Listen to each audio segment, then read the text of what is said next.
अस्सलाम वालेकुम प्यारे बच्चों, वेलकम टू माय चैनल नूर 360। तो बच्चों, आज का टॉपिक है कॉलिगेटिव प्रॉपर्टीज ऑफ सॉल्यूशन। तो जिस बच्चे ने पिछले लेक्चर नहीं देखे तो वो चैनल पे जाके आप जो है सारे लेक्चर देख सकते हैं, क्योंकि कुछ टर्म इस तरह की इस्तेमाल होंगी।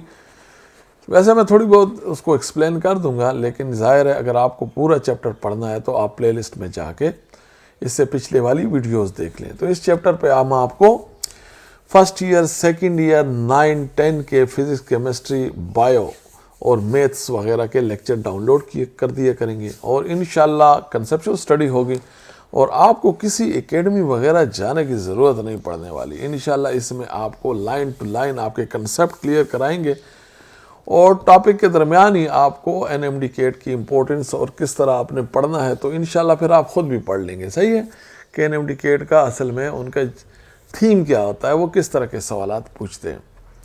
तो चले जी, चलते हैं हम लोग अपने टॉपिक की जानिब। तो टॉपिक हमारा है जी, अब ये देखें, ये एक्सरसाइज का क्वेश्चन नंबर 11 भी है, what are the colligative properties. तो properties of the solution they depend upon ratio of the number of the solute particle. देखो, ratio of the number of the solute के क्या है जी, सॉल्यूट के पार्टिकल हैं, to the number of the solution molecule. तो solute के particle की रेशो सॉल्वेंट के मॉलिक्यूल की रेशो पे डिपेंड करे। अब देखो, सॉल्वेंट के मॉलिक्यूल हैं, ये छोटी छोटी बातें होती हैं जो आपको पता होने चाहिए एनएमडी केट के लिए।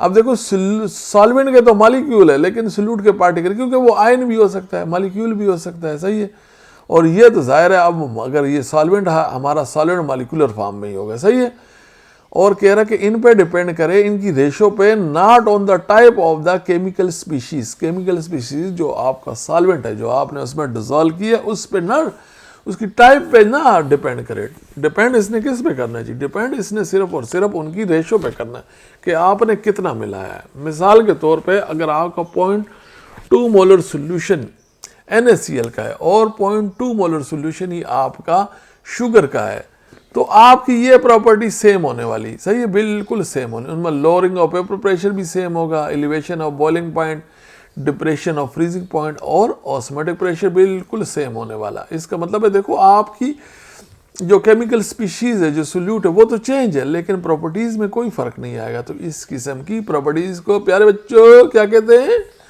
इस किस्म की प्रॉपर्टीज को हम colligative properties of a solution कहते हैं। ये इसने एक डायग्राम टाइप बनाई हुई है दरमियान में को कॉलिगेटिव प्रॉपर्टीज, और यही चारों इसने आगे पीछे लिख दिए। अच्छा बच्चों, इसकी एप्लीकेशन में आपको ये जानना है कि भाई कॉलिगेटिव प्रॉपर्टीज की एप्लीकेशन क्या है। देखो, ये अब देखो सवाल बन गया हमारा एनएमडी केट का ना जी। तो देखो, दो किस्म की एप्लीकेशन है। उसने दिया होगा कि इसने हमारी डेवलपमेंट ऑफ सॉल्यूशन थ्योरी और ये जो है ना मॉलिक्यूलर मास डिटर्मिनेशन, ये दो तो है ही है। वैसे इसकी एप्लीकेशन है बहुत सारी है, लेकिन ये दो आपको पता होना चाहिए कि इसकी कॉलिगेटिव प्रॉपर्टी को इस्तेमाल करते हुए हम किसी भी सॉल्यूट का जो नॉन वोलेटाइल होगा उसका मोलर मास मालूम कर सकते हैं, और solution theory, development of solution theory भी इसने इसमें हमारी मदद की है। सही है जी। अब एक और बात जो अहम है वो ये है बेटा, ये भी आपको पता होना चाहिए, ये बात भी आपको पता होनी चाहिए। Condition to study the colligative. देखो, कॉलिगेटिव प्रॉपर्टी को तब तक आप ऑब्जर्व नहीं कर सकते हैं जब तक किसी भी सॉल्यूशन के ये 3 कैरेक्टरिस्टिक्स ना हो। ये 3 कैरेक्टरिस्टिक्स उसके पास हैं, तभी आप उसमें कॉलिगेटिव प्रॉपर्टी को ऑब्जर्व कर सकेंगे। वो कौन सी है जी? भाई, सॉल्यूशन बहुत ज़्यादा डाइल्यूट होना चाहिए। डाइल्यूट का मतलब ये है कि आप समझ लें कि आप बहुत सारा पानी लेके उसमें थोड़ा सा नॉन वोलेटाइल सॉल्यूट डाल दें, और शुड भी नॉन वोलेटाइल। नॉन वोलेटाइल, देखो भाई बात सुनो, उसके वेपर ना बने। क्या? क्योंकि हम पढ़ यही रहे कि आपने सॉल्यूट डाला और वेपर प्रेशर ने कम होना है, तो भाई जब वो खुद ही वेपराइज होगा तो फिर तो वो प्रेशर कम नहीं होगा ना। इसलिए सॉल्यूट आपका नॉन वोलेटाइल होना चाहिए। इस तरह नॉन इलेक्ट्रोलाइट होना चाहिए, उसके आयन ना बने। आपने डाला और उसके आयन बन गए। क्या बन गए? इस तरह का नहीं लेना। जैसे मैंने आपको बताया कि NaCl आप डालोगे तो फिर मसला बनेगा। क्यों? अगर NaCl डालोगे तो वो इलेक्ट्रोलाइट है। क्यों? वो जब आप पानी में डालते हो तो Na का अपना चार्ज होगा और Cl का अपना, और वो पानी के मॉलिक्यूल के साथ इंटरेक्ट करके ये प्रॉपर्टीज़ फिर आप स्टडी नहीं कर पाएंगे। तो जो पहले हमने बताया तो चीनी वाली बात तो सही थी, लेकिन आप NaCl ना डाल देना। सही है, साथ में कोई और सॉल्यूट डालना पड़ेगा। अच्छा बेटा, आगे जी लॉरिंग ऑफ वेपर प्रेशर, ये जो है ना इसकी फर्स्ट एप्लीकेशन है। क्या है ये? इसकी फर्स्ट एप्लीकेशन है कोलिगेटिव प्रॉपर्टी, और ये जो है ना राउट्स लॉ की भी एप्लीकेशन है। ये लॉरिंग ऑफ वेपर प्रेशर और ये दोनों क्या है, ये कोलिगेटिव प्रॉपर्टीज की फर्स्ट एप्लीकेशन और राउट्स लॉ की भी ये एप्लीकेशन है। When a non volatile solute is dissolve in a solvent, the escaping tendency of the solvent molecule from the surface of the solution decreases, this is the vapour pressures that दस it's vapour pressure lower. बताता है जी, देखिए ये आपके पास एक pure solvent है, ये एक बीकर है। अब देखो बेटा, देखो जब सारा है ही प्योर सॉल्वेंट तो सरफेस पे क्या होना है, इसी के मॉलिक्यूल होने। क्या होने? इसी प्योर सॉल्वेंट के मॉलिक्यूल होने। आपको पता है ये तो वोलेटाइल है, लिक्विड है, ये तो उड़ेगा, वेपर बनेंगे। तो जाहिर है वेपर, ये जो वेपर बनने का प्रोसेस है बेटा, ये सरफेस एरिया पे डिपेंड करता है। सही है, वॉल्यूम पे डिपेंड नहीं करता। वॉल्यूम कितना है, शेप किस तरह, जितना ये सरफेस एरिया होगा ना उसके हिसाब से इसके वेपर बनना शुरू हो जाएंगे। अब अगर यहाँ देखें तो आपका सरफेस एरिया में सारे मॉलिक्यूल प्योर सॉल्वेंट के, जबकि अगर आप यहाँ देखें अब हमने उसमें सोल्यूशन बना दिया। इसमें हमने C6H12O6 ग्लूकोज डाल दिया। अब देखो ग्लूकोज नॉन वोलेटाइल है और ये सोल्यूशन क्या होता है जी, आपको पता है होमोजीनियस है। होमोजीनियस का मतलब क्या है, इसका कहीं का भी सैंपल उठा लो उसमें सोल्यूट और सॉल्वेंट की रेशो सेम आएगी। तो यहाँ पे सरफेस में भी बिल्कुल ऐसा ही होगा।